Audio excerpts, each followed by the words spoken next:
not a game, it's a rich thing. Police officer ने call attend की। 30 second तक वो दूसरी जानिब बोलने वाले को सुनता रहा। फिर ओके कहने के बाद इसने सेलुलर राब्ता मुनक़ता कर दिया और वजीर की तरफ देखते हुए सपाट आवाज़ में बोला, सर वो नंबर फेक निकला। फेक निकला? क्या मतलब? आपकी तरफ आने से पहले मैंने वो नंबर अपने कंट्रोल रूम वालों को खुसूसी हदायत के साथ दे दिया था, ऑफिसर ने बताया। अभी वहीं से कॉल आई थी। इन लोगों का कहना है कि ये नंबर कंप्यूटर जनरेटेड है, इसे ट्रैक या ट्रेस नहीं किया जा सकता। ये नंबर महज एक टेक्स्ट करने के लिए जनरेट किया गया था। मतलब ये नंबर किसी सिम कार्ड के अंदर अपना वजूद रखता है और ना ही किसी शख्स के इस्तेमाल में है। इससे साफ जाहिर हो गया है कि एफ जिस शख्स की भी कैद में है वो एफ की परेशान फैमिली को मजीद परेशान नहीं करना चाहता, इसलिए इसने एन के नंबर पर ऐसा तसल्ली बख्श मैसेज भेजा है। वजीर ने पुरसोच अंदाज में कहा, मगर सवाल ये पैदा होता है कि एफ को गायब करने वाला शख्स वो है कौन? इसकी जानिब से कुछ तावान का मुतालबा क्यों नहीं आया? मेरी तो कुछ समझ में नहीं आ रहा। सर ये किसी अदावत या ज़ाती रंजिश का नतीजा भी हो सकता है, ऑफिसर ने गहरी संजीदगी से कहा। ऐसा शख्स जो एफ की जान का दुश्मन तो ना हो, मगर इसे कोई यादगार सबक सिखाना चाहता हो, इसलिए इसने चंद रोज के लिए एफ को कैदोबंद में डाल दिया हो। आपकी बात में वजन है ऑफिसर, वजीर ने इस बात में सर हिलाते हुए कहा। आप आज ही जाकर एफ की बीवी से दोबारा मिले, इससे एफ के तमाम दोस्त नुमा दुश्मनों और दीगर ताल्लुकदारों के नाम हासिल करके अपनी तफ्तीश को आगे बढ़ाएं। इस सिलसिले में आपको जिस भी सतह की मदद और ताउन दरकार होगा वो मैं फराहम करूंगा। समझ गया सर, वजीर ने तवाना आवाज में कहा। 3 रोज मजीद गुजर गए, एफ को गायब करने वाले या वालों की तरफ से किसी किस्म का मुतालबा सामने नहीं आया। वजीर के ताकतवर इशारे पर मुतहरिक होने वाली पुलिस की खोज भी बेनतीजा साबित हुई। वफाकी वजीर और तफ्तीशी पुलिस ऑफिसर एक बार फिर आमने सामने बैठे थे। सर मैंने शहर का चप्पा चप्पा और हर कोना खुदरा देख डाला है, मगर कहीं भी एफ का सुराग नहीं मिला है और ना ही कोई शख्स इसके बारे में कुछ जानता है। पुलिस ऑफिसर ने बेबसी से कहा, अब एक ही इम्कान बाकी रह जाता है कि किसी ने एफ का काम उतार दिया हो और वो किसी हादसे का शिकार होकर इस दुनिया से उस दुनिया मुंतकिल हो गया हो। एफ कोई मक्खी या मच्छर नहीं कि इसकी बॉडी को ढूंढना मुमकिन ना हो। वजीर ने सटपटाए हुए लहजे में कहा, आप शहर के तमाम अस्पताल, मुर्दाखाने, कचरा कुनिया, गटर, अलगर्ज, हर उस जगह को चेक करें जहां एफ की लाश पाए जाने का इम्कान हो, जिंदा या मुर्दा। वो मुझे हर हाल में चाहिए। यस सर, ऑफिसर ने बुलंद आवाज में कहा। वो बेचारा इसके अलावा कर भी क्या सकता था? एफ को इस शहर के मंजर से गायब हुए पूरे 5 दिन हो चुके थे। इस दौरान में कौमी टीम न सिर्फ बैरून मुल्क रवाना हो चुकी थी, बल्कि टीम के लोगों ने इफ्तिताही प्रैक्टिस मैच के बाद टूर्नामेंट का बाकायदा आगाज भी कर दिया था। ये कमोबेश 1.5 माह का गैर मुल्की दौरा था, जिसमें कौमी टीम ने मेजबान टीम के साथ 3 टेस्ट मैच और 5 वनडेज खेला था। इन दिनों पहला टेस्ट मैच चल रहा था। एस अपनी उम्दा बॉलिंग के जोहर दिखा रहा था। वही एस जो कौमी टीम का सबसे ज्यादा फास्ट और तजर्बाकार और काबिल भरोसा बॉलर था।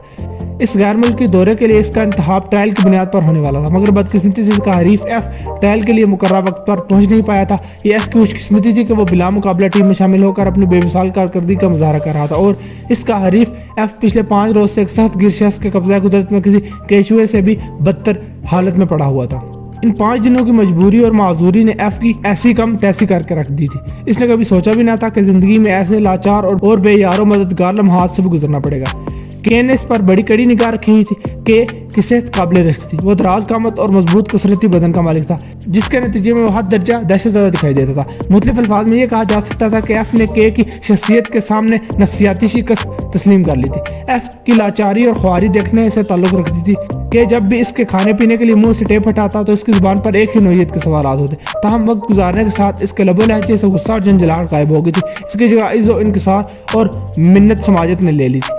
भाई के आज जब के ने एफ के होंठों को टेप की गिरफ्त से आज़ाद किया तो इसने कहा, जब तुम्हें मुझसे कोई शिकायत नहीं तो फिर तुमने पिछले 5 रोज से मुझे सीलन ज़दा मनहूस कमरे में कैद क्यों कर रखा है? मैं तुम्हें बता चुका हूँ कि सब कुछ मैंने अपने बास एम दादा के हुक्म पर किया है। के ने जज्बात से हारी लहजे में जवाब दिया, तुम्हारा बास एम मुझसे क्या चाहता है? तुम्हारी जिद से मजबूर होकर मैंने एम से यह सवाल किया था। के ने मानी इस अंदाज में कहा। फिर एफ इज़्तरारी लहजे में मुस्तफसिर हुआ, तुम्हारे दादा ने क्या जवाब दिया? दादा का कहना है कि तुम एक मोटी मुर्गी हो। के ने सोचे समझे मंसूबे के तहत कहा, तुम्हें अपनी कैद में रखकर करोड़ों का तावान वसूल किया जा सकता है। तुम्हारे एम दादा को मेरे बारे में कोई शदीद नोयत की गलतफहमी हुई है भाई। एफ ने बुरा सा मुंह बनाते हुए कहा, मैं क्रिकेट स्टार जरूर हूँ, मगर मेरे पास इतनी दौलत नहीं जिसको तुम आप देख रहे हो। के ने इसकी बातों में दिलचस्पी लेते हुए पूछा, तुम्हारी फैमिली तुमसे कितनी मोहब्बत करती है? ये किस किस्म का सवाल है? एफ ने झंझलाहट भरे अंदाज में कहा। मेरा मतलब ये था कि तुम्हारे घर वाले तुम्हारी रिहाई के लिए हमें कितना दे सकते हैं? के ने वजाहत करते हुए कहा, यही कोई 2-3 लाख। एफ ने सरसरी अंदाज में जवाब दिया, ज्यादा से ज्यादा 5 लाख। ये रकम तो मूंगफली के एक दाने के बराबर है। के ने नफी में गर्दन हिलाते हुए अजीब से लहजे में कहा, इससे काम नहीं चलेगा। तुम्हारा काम चलेगा या दौड़ेगा इसका तो मुझे पता नहीं, लेकिन जो हकीकत है वो मैंने तुम्हें बता दी। एफ ने बरहमी भरे अंदाज में कहा, फिर पूछा, क्या तुमने तावान की रकम के लिए मेरी फैमिली से कोई मुतालबा वगैरह किया है? मुझे नहीं मालूम, के ने रुखा सा जवाब दिया। एफ ने तुरंत पूछा, फिर किसे मालूम है? एम दादा को। एफ के से किसी ऐसे जवाब ही की तवक्को कर रहा था। वो चंद लम्हात तक के को घूरता रहा, फिर कड़वाहट भरे लहजे में बोला, तुम लोगों ने मुझे इस कमरे में बंद करके मेरे साथ जो ज्यादती की है इसका तुम्हें बिल्कुल अंदाजा नहीं है। अगर तुमने ये हरकत ना की होती तो मैं इस वक्त अपनी टीम के साथ गैर मुल्की टूर्नामेंट खेल रहा होता। हम तो यहाँ एक डोमेस्टिक टूर्नामेंट खेल रहे हैं और वो भी अपने हिसाब से।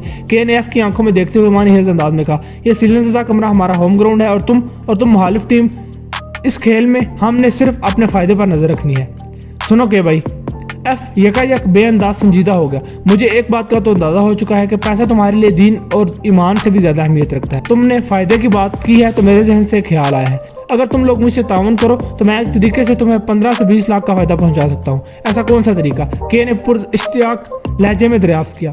एक दौलतमंद शख्स मेरा कदरदान है, एफ ने इंकशाफ अंगेज लहजे में कहा। वो मेरी रिहाई के लिए तुम्हें 20 से 30 लाख बासानी दे सकता है। अगर तुम मुझे इस बंदे से फोन पर बात करने की इजाजत दे दो तो ये काम आसानी से हो जाएगा। के चंद लम्हों तक सोचती हुई नजरों से उसे देखता रहा, फिर टटोलने वाले अंदाज में सवाल किया, इसमें तुम्हारी कोई चाल तो नहीं है? मेरा मतलब पुलिस का कोई चक्कर वगैरह तो नहीं है? मैं तुम्हारे सामने ही अपने बंदे से बात करूंगा। एफ ने उकताहट भरे लहजे में कहा, अगर तुम्हें महसूस हो कि मैं कोई चक्करबाजी कर रहा हूं तो तुम फोन में से छीन लेना और इसके बाद तुम्हारा जो चाहे करना।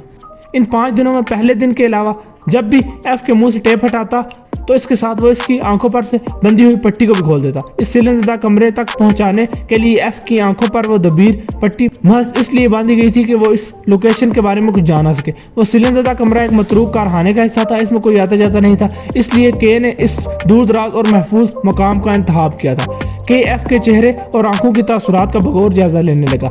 वो एफ के किसी मुमकिन फ़रेब को तलाश करने की कोशिश में था, लेकिन इसे धोखा कहीं भी नजर न आया। तुम्हारी पेशकश में दम है, के ने एक गहरी सांस छोड़ते हुए ठोस अंदाज में कहा, लेकिन मुझे इस सिलसिले में एम दादा से बात करनी होगी। ठीक है, एफ ने बात बनती देकर मुअत्तिल अंदाज में कहा, तुम अपने बात से मशवरा कर लो। इन लम्हात में एफ ये सोचकर हासा मुतमईन नजर आ रहा था कि एक बार अगर इसका वफाकी वजीर से रब्ता हो गया तो वो इसे इस मुसीबत से निकाल लेगा। के ने एफ वाले कमरे को बाहर से लॉक किया और बराबर वाले कमरे में आ गया। ये कमरा मजबूरी का नाम शुक्रिया के मिस्ताक रिहाइश के काबिल था। के ने यहीं पर आर्जी तौर पर पड़ाव कर रखा था। जरूरत के वक्त वो थोड़ी देर के लिए शहर की तरफ चला जाता और काम करने के बाद वापस यहीं पर आ जाता। अपने गयाब में वो एफ का बंदोबस्त कर जाता था कि वो किसी भी सूरत कमरे से बाहर ना आ सकता था और ना ही इसकी आवाज़ जो सीलनज़दा कमरे से निकलकर किसी इंसान या हैवान तक समात की रसाई हासिल कर सकती थी। के ने फ़ोन पर नहायत मुख्तसर अल्फाज में एम को सूरत हाल से आगाह किया तो इसने जवाब में कहा, एफ तो हमारा काम आसान कर रहा है, तुम इसके सेल फोन को ऑन करके इसके हमायती से बात करवा दो। वो खुद बात करने के बाद मुझे भी इस बंदे से मामला तय करने को कहेगा। के ने पूछा, ऐसी सूरत में मुझे क्या करना होगा? तुम एक सिफाक दबंग अगवाकार के अंदाज में इस दौलतमंद आदमी से एफ की रिहाई के लिए 1 करोड़ रुपए का मुतालबा करना। एम ने समझाने वाले अंदाज से कहा, यह बातचीत 15-20 मिनट से ज्यादा की नहीं होनी चाहिए। दूसरी जानब बोलने वाला कुछ भी बकता रहे, तुमने इसकी एक नहीं सुनी और धमकी हमें अंदाज में लाइन काट देना है। एम ने लम्हाती तवक्कुफ करके एक आसूदा सांस खारिज की, फिर अपनी बात मुकम्मल करते हुए बोला, तुमने एफ के सेल फोन को ऑन ही रहने देना है। एफ को पहले दिन की तरह बेबस और लाचार बनाकर इसी कमरे में छोड़ देना है और खुद बाहर निकलकर कमरे के दरवाजे को लॉक करने के बाद एफ के सेल फोन को ऑन हालत में दरवाजे के नजदीक ही कहीं रखकर इस इलाके से फिल फोर निकल जाना है। तुम मेरी बात तो समझ गए हो ना? बिल्कुल सर, मैं अच्छी तरह समझ गया हूँ, के ने ठोस अंदाज में जवाब दिया। आप चाहते हैं कि एफ की पिन लोकेशन इसके हैरहा तक पहुंच जाए और वो एफ को तलाश करते बासानी सीलनज़दा कमरे तक पहुंचने में कामयाब हो जाए। Am I right sir? Absolutely right, एम ने तारीफी अंदाज में कहा कि तुम अच्छी तरह जानते हो कि यह काम हमने दौलत के उसूल की खातिर नहीं किया बल्कि एक कौमी फरीजा समझ कर निभाया है। के ने चाको चबान लहजे में कहा, यस सर। एम को इस बात का एहसास था कि इस तरह किसी शख्स को अगवा करके हब्से बेजा में रखना यकीनन एक गलत और मुजरिमाना इक़दाम था, लेकिन वो इस फलसफे का हामी था कि किसी बुरे आदमी के शर से महफूज रहने के लिए बाज़ औक़ात गलत रास्ते का इंतखाब करना भी जायज़ ठहरता है। 1.5 माह बाद जब कौमी टीम वतन वापस आई तो उनका फकीदुल मिसाल इस्तकबाल किया गया। काफ़ी अरसे के बाद अवाम को यह नज़ारा देखने को मिला था कि इनके हीरोज़ ने शानदार कामयाबी हासिल की थी और इस कामयाबी में एस की उम्दा बॉलिंग का गालिब हाथ था। अगर एस टीम में शामिल ना होता तो शायद ये सीरीज़ हाथ से निकल जाती। अगर गैर जानिबदारी की बात की जाए तो इस जीत का सेहरा 27 साल एस के सर पर ही सजता था, इसने कर दिखाया था। इस दौरान एफ को भी बाजियाब करा लिया गया था। इस बाजियाबी का सारा क्रेडिट पुलिस ने अपने खाते पर चढ़ा लिया था, हालांकि इसके हवाले से इन्हें बकौल किसे तक भी नहीं करना पड़ा था। लगभग 1 माह के बाद एस के फोन पर एक अजनबी नंबर से कॉल आई। वो इस किस्म की कॉल अमूमन पिक नहीं करता था, लेकिन किसी फौरी ख्याल के तहत इसने वो कॉल ले ली। हेलो, एस ने कॉल अटेंड करते हुए कहा, क्या मैं मिस्टर एस से बात कर रहा हूँ? एक दबंग मर्दाना आवाज इसकी समाज से टकराई। क्रिकेट के उफक का चमकता सूरज हमारा कौमी हीरो एस। जी मैं एस से बात कर रहा हूँ, एस ने मोहताज लहजे में जवाब दिया। आप कौन? मेरा नाम एम है और मैं आपके खेल को बहुत पसंद करता हूं। दूसरी जानिब बोलने वाले ने अपना तारुफ कराते हुए कहा, मैंने इस सीरीज़ के तमाम मैच देखे हैं। आपकी कारकर्दगी ने मुझे मुतासिर किया है। 3 टेस्ट मैचेस की 6 इनिंग में 20 विकेटें, 5 वनडेज मैच में 15 विकेट्स, 6 कैचेस और 2 सुपर कैचेस। आपने कौम का दिल जीत लिया है मिस्टर एस। शुक्रिया सर। बस इतना ही कह सका था। शुक्रिया मेरा नहीं, इस ज़ात पाक का अदा करें जिसने आपको टीम के साथ बैरून मुल्क जाने का मौका फराहम किया। एम ने ठहरे हुए लहजे में कहा, एक लम्हे के लिए सोचे, अगर ट्रायल वाले दिन एफ स्टेडियम में पहुंचने में कामयाब हो जाता तो आप इस वक्त कहाँ होते। आप बिल्कुल ठीक कह रहे हैं, एस ने इज़तरारी लहजे में कहा। मैंने सुना है इसके पास किसी वफाकी वजीर की सिफारिश थी और इस ताकतवर वजीर की बात कोई नहीं टालता। दूसरी बात आपने बिल्कुल गलत सुनी है। एम ने इसकी बात मुकम्मल होने से पहले ही कह दिया। यह दुरुस्त है कि एफ इस वफाकी वजीर की सिफारिश पर ट्रायल में पास होकर बैरून मुल्क खेलने जा रहा था, लेकिन ऐसा हरगिज़ नहीं है कि इस वजीर की हर जगह चलती हो। इसे इख्तियारात से नवाजने वाली ज़ात सबसे ज़्यादा ताकतवर और कादिर मुतलिक है। इस ज़ात पाक ने अपने किसी बंदे के जरिए एफ को मंजर आम से गायब करा दिया था ताकि आपको आपका हक मिल सके। अगर मैं गलत नहीं हूँ, और यकीनन मैं गलत नहीं हूँ, तो एस ने ठोस अंदाज में कहा, तो एफ को मंजर आम से गायब करने में आपका ही हाथ है। एम ने एस के सवाल का बाद में जवाब दिया, मगर बअंदाज़े दिगर मैं एक मामूली सा पुर्जा हूँ इस निज़ाम का जो हक की इज्जत और वकार के तहफ़्फ़ुज़ और सरबुलंदी के लिए हम वक्त मसरूफ़ कार है। एम ने ठहरे हुए लहजे में कहा, बाद मामलात हमें मुरवजा अहलाकी और कानूनी हदूद को फलांगना भी पड़ता है, जैसा कि आपके केस में हुआ। हम इस उसूल पर काम करते हैं कि जहर का तरियाक जहर ही से तैयार करने में कोई कबाहत नहीं है, और इस मकसद के लिए बसा औक़ात हमें ऐसी ही तदबीर अमली से काम लेना पड़ता है। मिस्टर एस, आपकी ये कार्रवाई मुझे पसंद आई, ऐसे पुरजोश अंदाज में कहा। एम ने एस के इजहार जोश के जवाब में एक लफ्ज़ भी नहीं कहा। एस को ये जानने में कोई दिक्कत महसूस नहीं हुई कि अपनी बात मुकम्मल करने के बाद एम ने सेलुलर राब्ता मुनक़ता कर दिया है। तदबीर अमली बेसहाता एस के मुंह से निकला और वो अपने अदा किए हुए अल्फाज पर मुस्कुरा कर रह गया।